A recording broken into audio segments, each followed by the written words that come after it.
Good morning, everyone, and welcome to this special edition of Nightly News, SDN edition. I'm Ryan Gambarino. And I'm Veda Lakshminarayanan. And you're in for a real treat. We've got plenty of special things on this week's episode.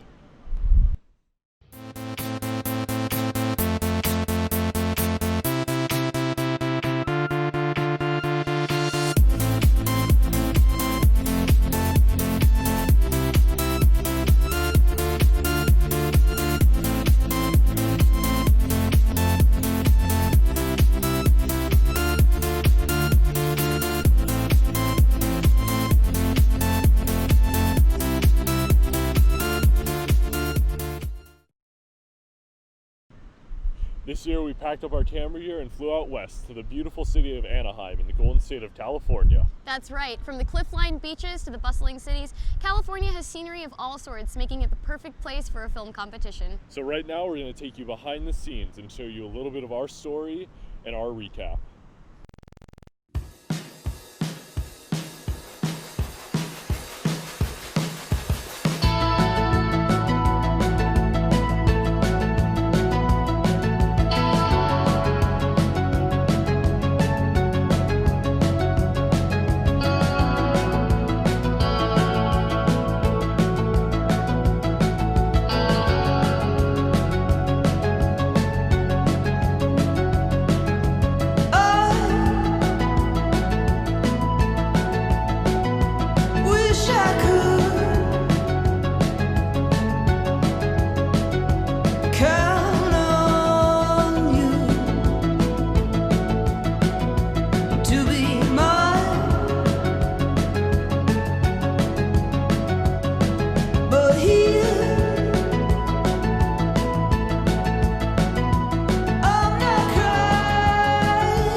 Right, Ryan? We definitely did, Veda, and none of it would have been possible without those wonderful STN workers.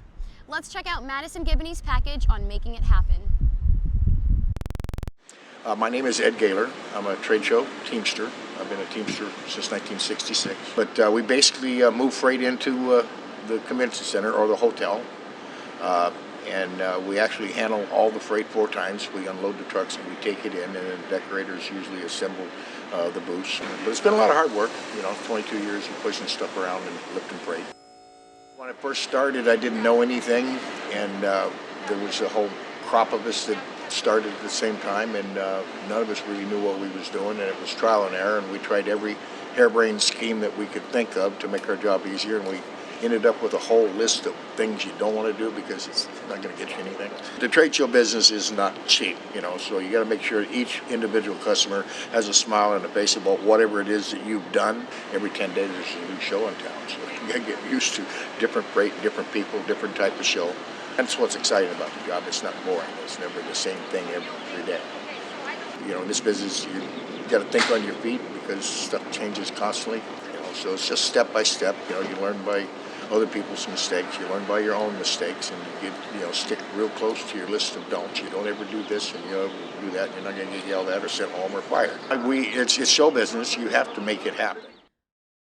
Back in February, students from Boston schools worked together on fixing human rights issues.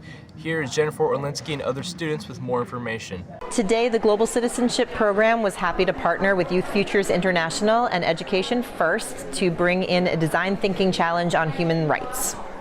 Well, it's basically an innovative way of looking at human rights. So if you have a problem like unequal education opportunities, then we thought of ways that we could really focus on a specific person and try to help them. We had an environmental problem, and it was more of a recycling where people wouldn't recycle, and one of the towns voted it down, and it was just causing a lot of pollution in the town. So we came up with a solution such as having town halls, forums, public forums, town meeting to just go over it and get the problem out there. For Student Television Network, this is Cody Wood reporting. Piano lesson canceled, track practice skipped, a night's sleep lost. Forget about dinner or breakfast, we have homework. And this is exactly why we need to toss it. By piling on heaps of worksheets and assignments as homework. And now it seems that students are completely self-taught. For us, there's no time carved out for recreational activities, which have been proven countlessly to benefit principles like dedication and creative learning approaches. In 2013, over 4,300 students were surveyed throughout California high schools, and less than 1% reported that school wasn't a major stressor. We have homework. By piling on heaps of worksheets and assignments, the relevance of a classroom is taken away. And this unhealthy abundance of homework assigned to students these days actually changes the attitude they have towards the prospect of institutionalized education. Not only does this lead to a lack of motivation in an unproductive classroom setting, but teachers lose their responsibility. And the last thing we need in a functional school system is for teachers to not teach. Homework should not be a substitute for effective teaching, and it seems these days that students are completely self-taught. There's no time for us for recreational activities, which have been proven countlessly to benefit principles like dedication and creative learning approaches. In 2013, over 4,300 students were surveyed throughout California high schools, and only less than 1% reported that homework was not a major stressor in their academic careers. The severity of school stress is highly underrated, and since 2009, at least 7 school-induced suicides have been reported. So, what's the point of homework? To help us or to destroy our pursuit of knowledge? Wow, I'm so thankful we had such dedicated workers. Now it's time for our commercial break. So don't go away, Vanguard. We'll be right back. From a small surfing community in Biarritz, France, to Anaheim, California, and to the rest of the world, Accessories is bringing the action to you. Every adventure, every laugh, every moment, captured right from the U-Shot telescopic pole. Between its portable and telescopic capabilities, every memory is just a shot away. All for you to live, capture, and share your story with the rest of the world. Nutrition is vital for optimum growth. Being raised with the habit of eating a proper nutritious diet, one can avoid serious health problems. The common issues connected to a lacking diet are coronary heart disease and obesity. These medical issues can easily be resolved by joining a gym and changing one's diet. Eating healthy isn't the easiest thing to do considering all the temptations of fast food and desserts out there, but you don't entirely have to cut that out of your diet. You merely need to keep it under control while you focus on eating other foods that contain the nutrition to go about your day and properly grow. As we all know by now, eating healthy equals feeling great. That's all we have for this week, Vanguard. Be sure to check us out on Facebook, Instagram, and Twitter for all of our latest updates. Have a great weekend, everyone.